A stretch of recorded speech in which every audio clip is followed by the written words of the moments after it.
Y continuamos con nuestro tema del día, el asalto a los cuarteles Moncada en Santiago de Cuba y Carlos Manuel de Céspedes en Bayamo es de esos acontecimientos con una carga patriótica y una fuerza que deberá circular permanentemente por nuestras venas.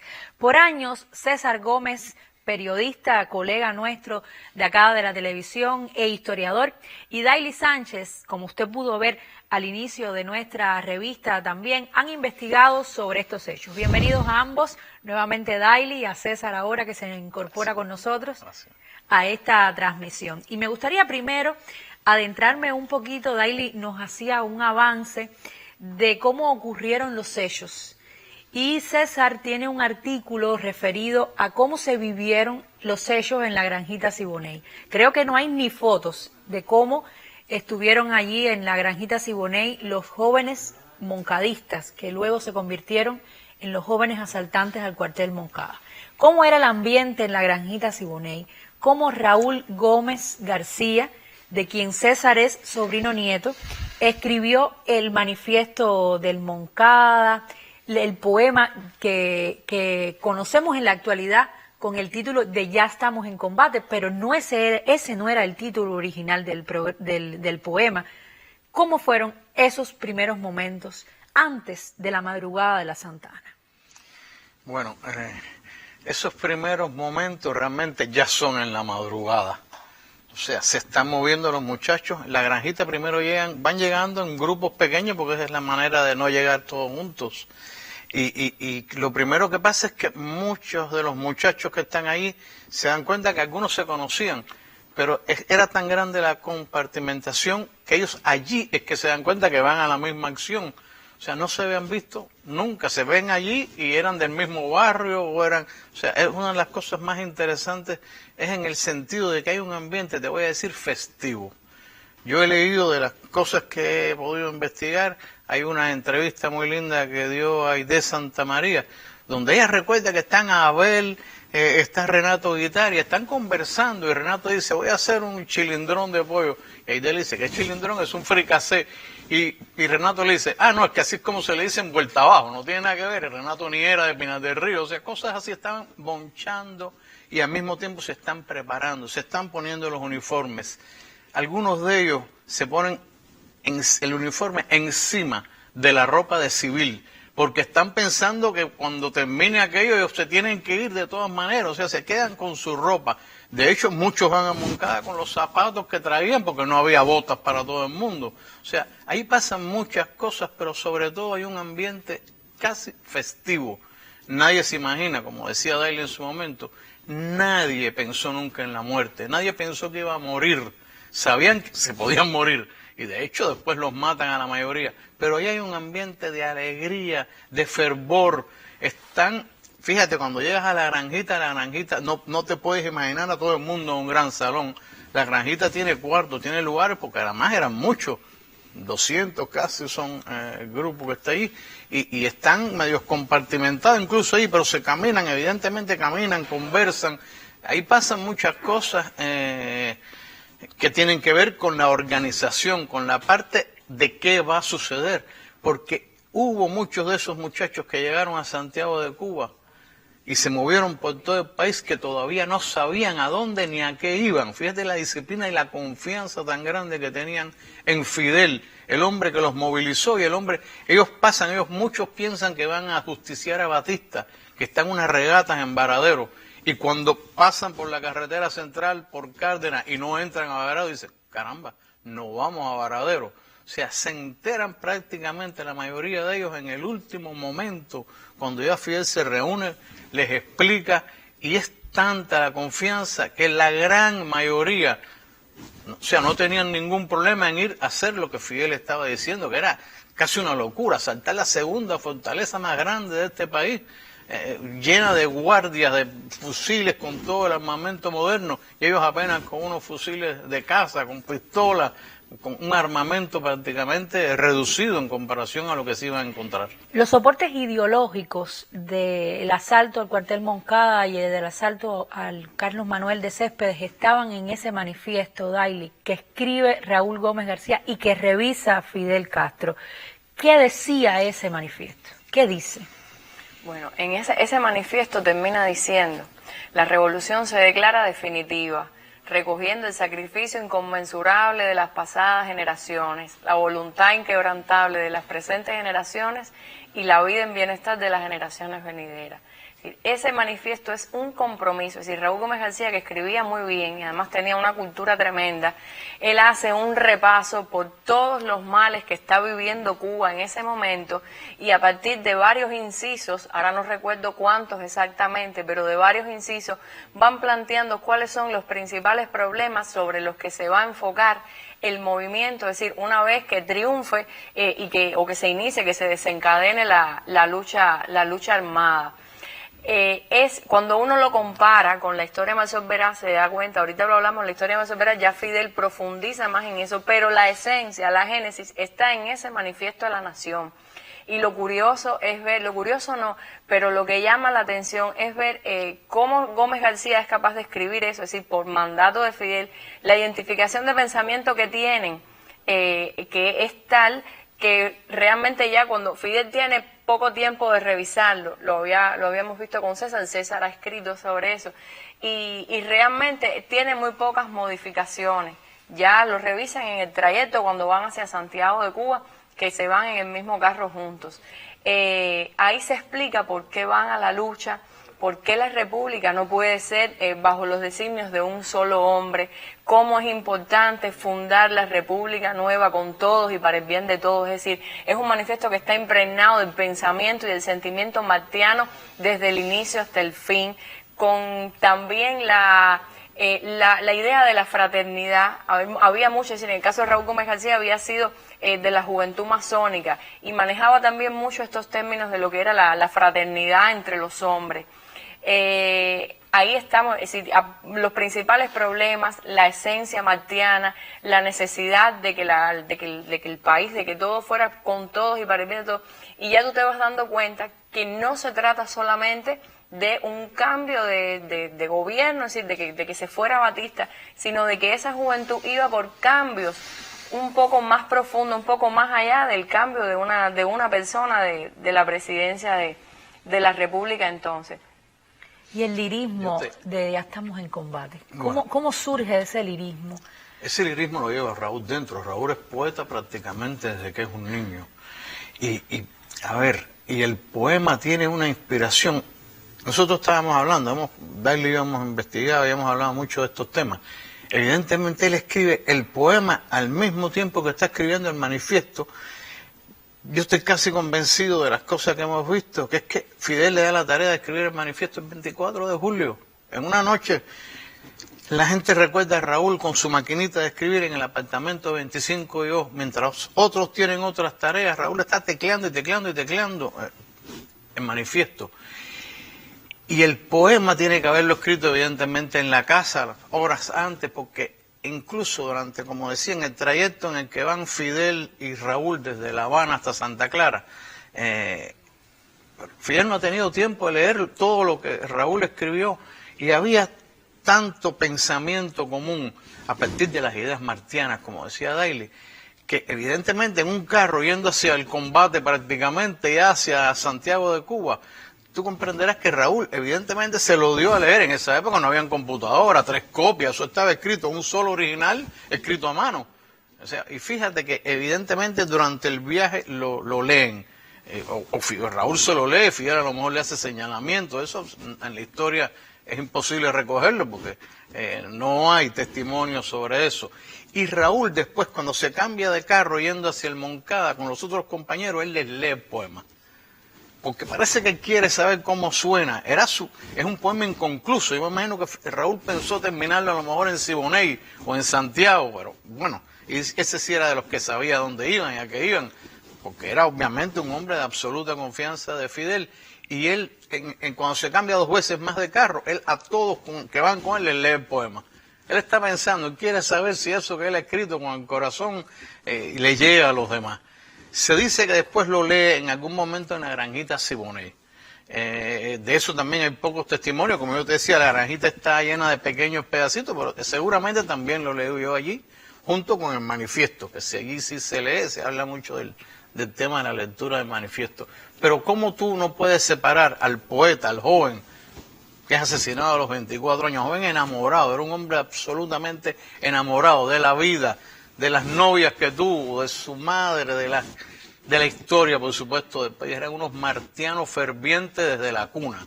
Raúl tenía una fotico de Martí en su cuarto y le ponía constantemente rosas, se las cambiaba a rosas blancas.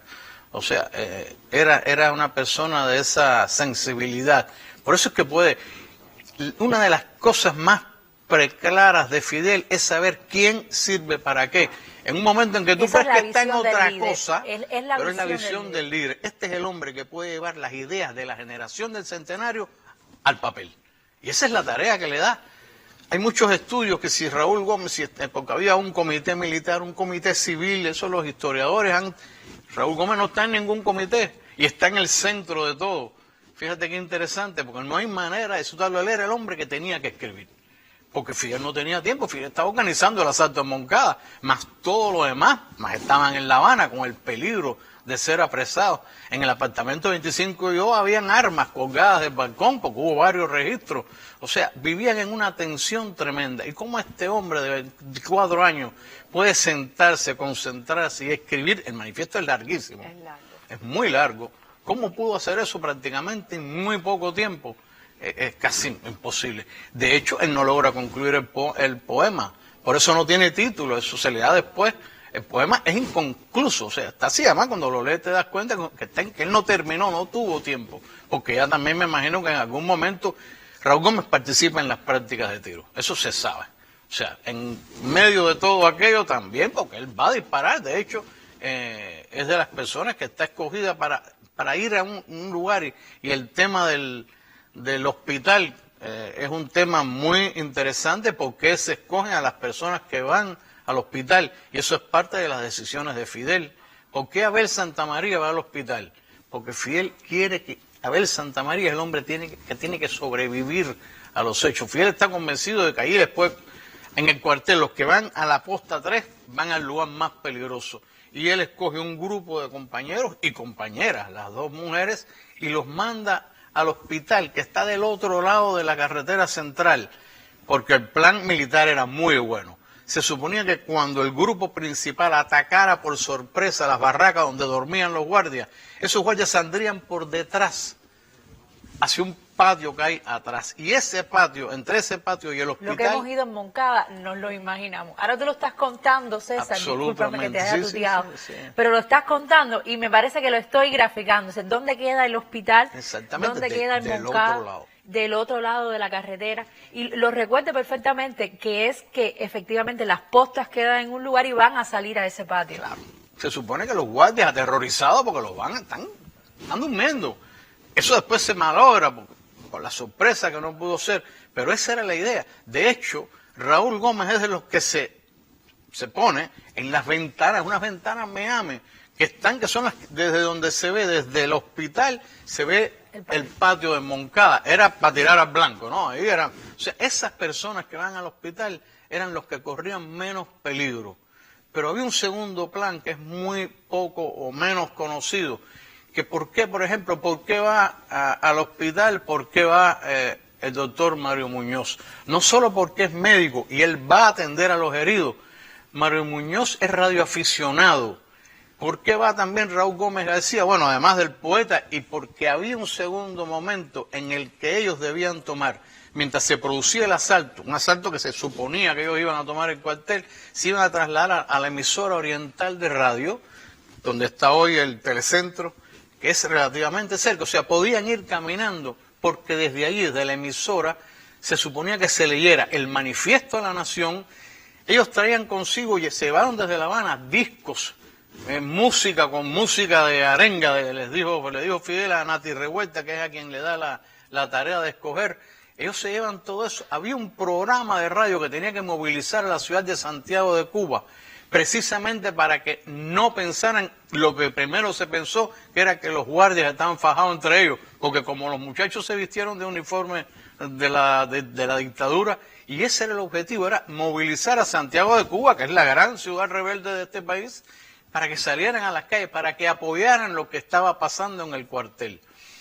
De manera que, y por eso es que también van Mario Muñoz y Raúl Gómez se tenían que mover. Raúl tenía que leer el manifiesto, que es una tarea que le da Fidel a última hora, porque había otra persona que nunca llegó, que era un compromiso que tenía con Fidel Conteagüero, que era la voz más, no sé qué, famosa de Oriente, y Fidel lo va a ver la noche, esa noche en que está todo allá, Fidel va a Santiago de Cuba a buscar a Luis Conteagüero, que se ha comprometido con él en que va a apoyar lo del asalto, para que Luis Conteagüero fuera a leer el manifiesto en la emisora de radio. Conteagüero no está, se perdió, evidentemente se asustó, en fin, Fidel no lo encuentra y Fidel va hasta su casa.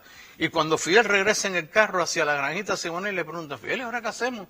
Dice, tranquilo, ya hace rato hablé con Raúl Gómez García, él está preparado, porque Raúl efectivamente en Guine había trabajado en una emisora de radio de la organización jefista de los masones, y él era locutor, él escribía programas de radio, o sea, estaba perfectamente, como Fidel dijo, Raúl está perfectamente preparado para asumir la tarea. Y de esas cosas que no quedan para la historia, evidentemente cuando regresan a Siboney, Fidel Castro tiene que buscar a Raúl Gómez y decirle, compadre, eres tú, Conteagüero no apareció, te toca la tarea, te vas para el hospital. Fíjate, porque Raúl pudo haber combatido en cualquier otro lugar, pero va para el hospital porque es parte de este plan de tomar la emisora de radio. Daily, hay un asunto que ahorita tratábamos un poco en la anterior entrevista, y son las mujeres del Moncada, que tuvieron un rol antes, durante el Moncada y posterior al Moncada. Melba y Aide, en tu pensamiento, en tu valoración, ¿cómo tú has buscado esos testimonios de esas mujeres? Melba y Aide, ellas se involucran, bueno, desde el inicio, cuando comienza aquel movimiento a gestarse en la casa, en el apartamento de 25 yo, que comienzan las publicaciones del acusador y son los mismos.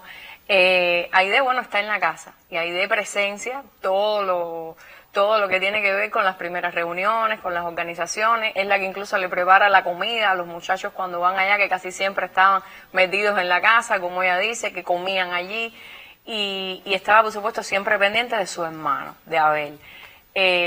Melba, después, cuando se conocen, comienza a visitar con frecuencia la casa, se hacen muy amigas y ya entonces casi no se separan, ya siguen, crean una amistad en la que todo gira en torno al movimiento, a todas las acciones que tienen que ver con los preparativos para esa acción. Ellas salen para Santiago de Cuba, Aide sale una noche al día antes, Melba sale al día siguiente, Aide, si mal no recuerdo, creo que sale el 23 y llega el 24, y Melba al día siguiente. Hacía días no veían a Abel porque Abel ya se había ido desde antes, y Fidel les dice, no te preocupes que Abel está bien, dentro de poco lo vas a ver, y así es como se traslada. Ellas trasladaron armas desde aquí, desde La Habana hasta Oriente. Aide llevaba unas maletas donde le echaron armas que pesaban muchísimo, y se le sienta al lado del tren un guardia de la dictadura, y ella le saca conversación, ella con mucha tabla, cuando llega allá dice que él es el que le baja las maletas, que la ayuda, porque él dijo que pesaba mucho, que si no lo podía ayudar. Incluso acuerdan hasta verse esa noche en los carnavales, ella para despistar, y cuando llega que Abel la ve y Renato se quedan estupefactos y dicen, bueno, pero aquí qué pasó, y ella con la cara muy fresca para que ellos se dieran cuenta que no había pasado nada. A Melba le sucede más o menos lo mismo, ella llega en una caja de flores de gladiolo, llevaban fusiles y pesaban mucho, y cuando llega allá se dan cuenta y que le carga, que Abel le carga y dice, pero ¿y esto qué? Y entonces es que se da cuenta y dice, oye, pero ¿verdad que ustedes las mujeres, sin la mano femenina, las iniciativas, el ocuparse también de los compañeros, ocuparse de los uniformes, de la compra también de las telas, de la confección de los uniformes, y llegar allá y estar al tanto también de todos esos detalles logísticos que por problemas también culturales y sobre todo de la época están asignados a las mujeres, ¿no? Al sexo femenino, también les correspondió a ella, pero ellas también reclamaron su derecho a participar. Y cuando estaban allá se manejó también la posibilidad de que no, ustedes se queden aquí, esperen a que nosotros regresemos, y ellas dan la batalla de que no, que ya ellas estaban allí y que ellas querían participar, que podían ir con el doctor Muñoz, y entonces el doctor Mario Muñoz es el que le dice que sí, que él se hace responsable, que él se las lleva para el hospital. Y ahí en el hospital, ahí le dice que ella no va a olvidar nunca el primer cuerpo que cae, que ella ve caer en combate de una persona muerta, que incluso era de un adversario pero que ella nunca lo obvia porque era un hombre cayendo y que enseguida fue a socorrerlo. Es decir, ellas dentro del hospital están al tanto de todo lo que hace falta, si hubo algún herido de sus compañeros, también de que mantuvieran la calma a los enfermos. No pasó nada, es decir, como trata el enemigo de desmontarnos la historia o de contarlas mal. Es decir, a ninguno de los enfermos que estaban ingresados en el hospital les pasó nada. En todo el tiempo ellos fueron muy cuidadosos, ellos estaban irados en la acción rápidamente, todo fue muy rápido, pero todos los pacientes que estaban, los trabajadores del hospital, se mantuvieron a salvo de lo que estaba sucediendo, porque además no era ese el objetivo. El hospital estaba visto como un punto dentro de la estrategia militar, pero ahí no se cometió ningún crimen, como se ha tratado también de desmontar en otras historias contadas fuera de Cuba con relación a las acciones del hospital.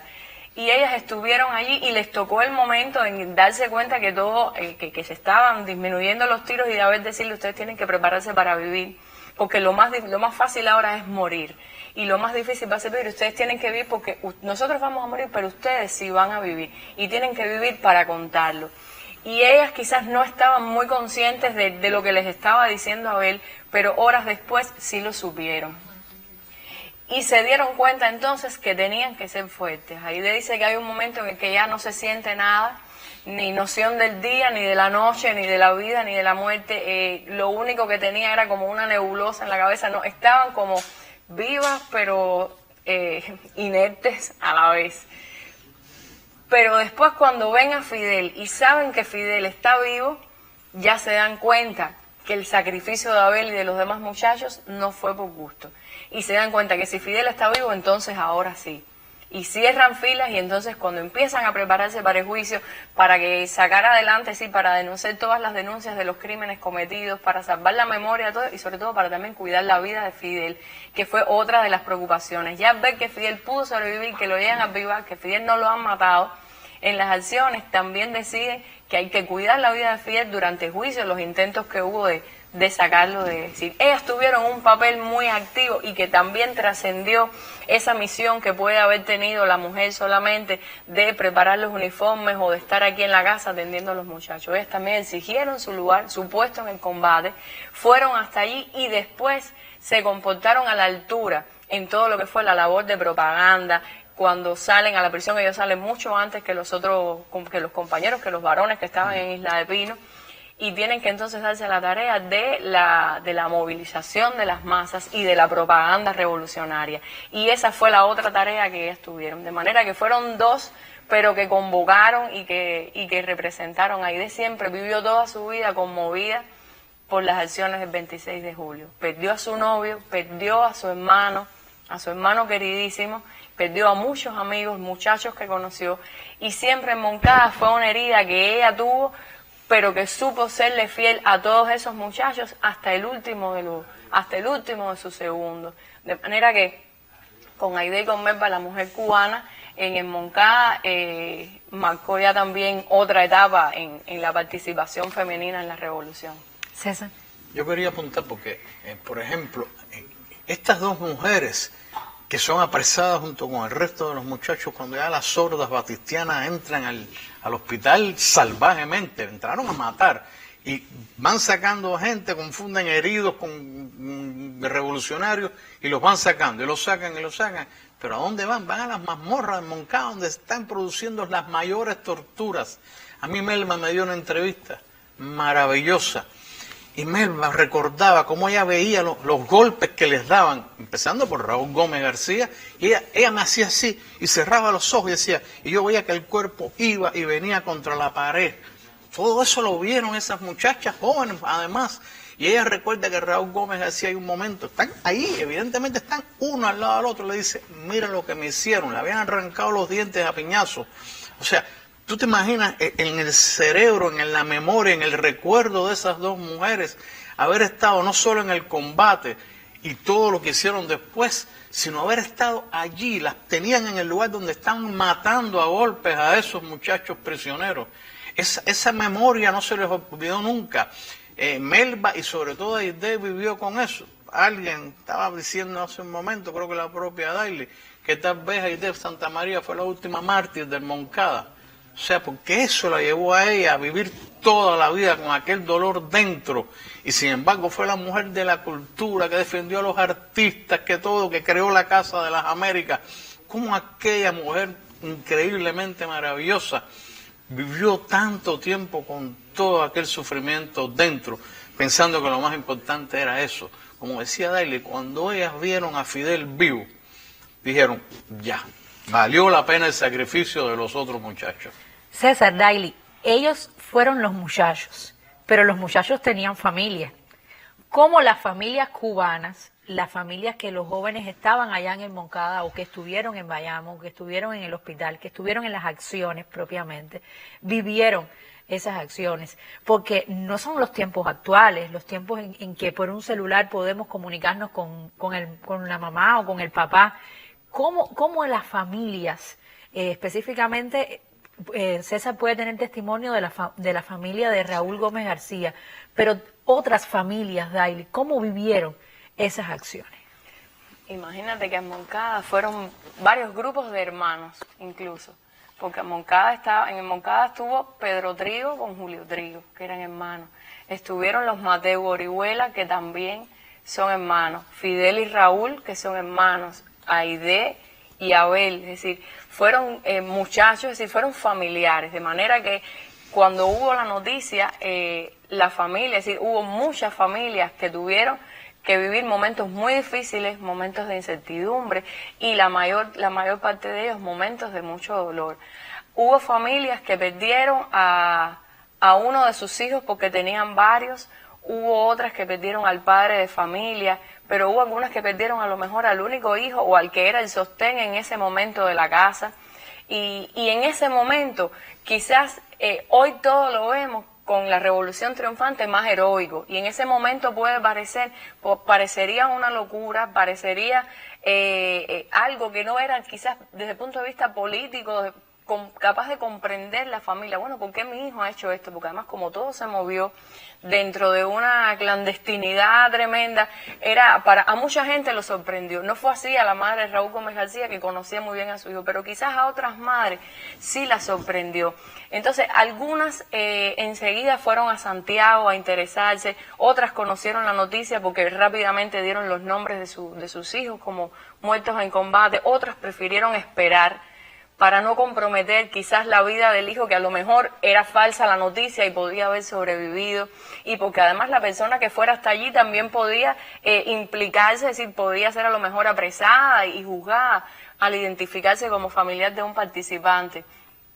Y fue muy difícil, pero también hay que ver cómo asumieron después la muerte, la esperanza de algunas familias de que sus hijos hubieran sobrevivido, a pesar de que los hayan dado como muertos del combate. Es el caso, lo decimos ahorita, por ejemplo, de Juan Domínguez Díaz, que cuando bajó la caravana, a pesar de que lo dieron muerto en combate, la familia, el cuerpo nunca se identificó propiamente y confiaron en que a lo mejor estaba vivo y en la sierra con Fidel. Y cuando baja la caravana, uno de los jóvenes que viene le tira una gorra, uno de los barbudos, a una de las hermanas, y ellas se emocionan y salen corriendo a la casa pensando que era Juanito, y se la llevan a su mamá, y realmente no era él.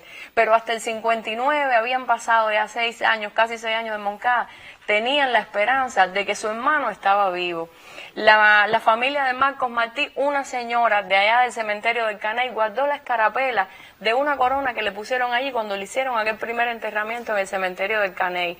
Y cuando las madres de Artemisa fueron a Santiago a buscar los restos de sus hijos, esa señora buscó a la madre de Marcos Martí y le entregó la escarapela de la primera corona que había tenido su hijo puesto después de muerto por las acciones del 26 de julio. Entonces, es una cantidad de historias, de hilos pequeños que además ves cómo conectaron al pueblo con esos familiares y cómo la propia familia fue comprendiendo a partir de esa firmeza de los que sobrevivieron, cómo defendieron la memoria de sus hijos, del ser querido que ellos habían perdido, y se fueron identificando, las que no lo estaban en un principio, con la lucha de los revolucionarios, y fueron viendo entonces a Fidel, a los otros jóvenes sobrevivientes, como parte también de su familia. Fue una relación especial que nació del dolor, pero después fue transformándose en una relación mucho más creativa y mucho más desde el punto de vista de lo que era la revolución y los sentimientos de la patria. Hoy han pasado 71 años de los hechos del Moncada. ¿Aún quedan algunos moncadistas vivos? 6. 6. 6. ¿Quiénes son, Daily? Bueno, César, todos nos han acompañado y nos siguen acompañando en el combate, porque la revolución se declara definitiva. Pero ahí está Agustín Díaz Cartaya, el autor de la marcha del 26 de julio. Está también Ernesto González Palillo, de la célula de Calabazal. Está Ramón Peferro, sobreviviente del hospital. Está Pedro Trigo, que también sobrevive, hermano de Julio Trigo. Y tenemos al comandante Ramiro y también al general de ejército Raúl Castro Ruz, que son los 6 que se mantienen acompañándonos en este combate todavía, junto además la memoria de los otros muchachos, los que cayeron y los que murieron después en el transcurso de la revolución. Y nos seguirán acompañando, ¿verdad, César? Absolutamente. Son más útiles que nunca, porque la historia, esto que hemos rememorado hoy aquí, yo agradezco mucho la posibilidad, esa historia no se puede olvidar, esa historia no se puede reescribir por los enemigos, mucho menos. Eso hay que defenderlo a como sea. Y además, yo insisto, y lo dijo Fidel, nosotros hubiéramos sido como ellos hubieran sido como nosotros, o sea, los que hubieran estado, no, los jóvenes de hoy tienen que también tener su Moncada, tienen que tener también la manera de defender este país, que era lo más importante por lo que fueron a dar la vida y por la que murieron esos mártires. Y la los Cuba que verdadera, decía. La Cuba verdadera, como decía el poema. Así mismo Exactamente. es. Muchísimas gracias a Daily Sánchez Lemos, quien es la subdirectora de la Oficina de Asuntos Históricos de la Presidencia de la República, a César, quien es un apasionado sobrino nieto de Raúl Gómez García, un historiador, periodista, colega nuestro, que nos han acompañado a lo largo de esta transmisión para recordar a los muchachos del Moncada, para recordarlos como se deben hacer, con emoción, con compromiso y con responsabilidad. Gracias por estar con nosotros y